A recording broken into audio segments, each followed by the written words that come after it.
নোয়াখালীতে কবির হোসেন নামে এক যুবককে গুলি করে হত্যা করেছে দুর্বৃত্তরা। শুক্রবার বেগমগঞ্জের আলাইয়াপুর ইউনিয়নের সুজায়েতপুর পূর্ব জামে মসজিদের সামনে এই হত্যাকাণ্ডের ঘটনা ঘটে। এলাকাবাসী জানায়, নিহত কবির হোসেন যুবদলের সক্রিয় কর্মী ছিলেন। 16 বছর দেশের বাইরে ছিলেন কবির। গেল 5 আগস্টের পর এলাকায় আসেন তিনি। মসজিদ থেকে নামাজ শেষ করে বাড়ি ফেরার পথে দুর্বৃত্তরা প্রথমে পায়ে ও পেটে গুলি করে তাকে গলা কেটে মৃত্যু নিশ্চিত করে পালিয়ে যায়। বিএমপি রাজনীতির সাথে জড়িত, সে দীর্ঘদিন 15-16টা মামলা খাওয়ার পরে গত 5 তারিখের পরে এলাকায় ঢুকছে।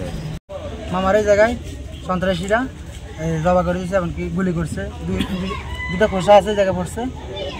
এটা করছে, করার পরে সবাই মাস্ক চালা ছিল, সিএনজি আছে, এদিকে সিএনজি করে চলে গেছে। বেগমগঞ্জ মডেল থানার অফিসার ইনচার্জ জানান, এই ঘটনায় অভিযান চলমান রয়েছে।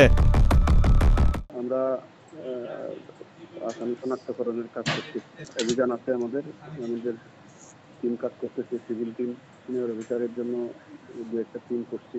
আমাদের সিনিয়র অফিসাররাও রাত্রে বেরোবে। আমাদের সিভিল টিম আছে, পোশাকের টিম আছে, কাজ করছে। পলিটিক্যাল কারণ হইতেও পারে। এখন ছেলেটা যিনি মারা গেছেন তার তো মামলা আছে। নোয়াখালীর পুলিশ সুপার জানান, রহস্য উদ্ঘাটন করার পাশাপাশি হত্যাকারীদের শনাক্ত করার কাজ অনেকটাই এগিয়েছে। অবশ্যই হচ্ছে তাকে আমরা ডিটেক্ট করে ফেলবো আর কি, আশা করছি একদিনের মধ্যেই। আমরা আইডেন্টিফাই করেছি কারা এটা করেছে। তারপর তো ওরা এলাকায় নাই, এলাকার বাইরে চলে গেছে। আমার টিম কাজ করছে, ইনশাল্লাহ 2-1 দিনের মধ্যে আমরা ভালো করে দিতে পারবো। স্থানীয় আধিপত্য বিস্তার বা সন্ত্রাসীরাই কাজ করেছে।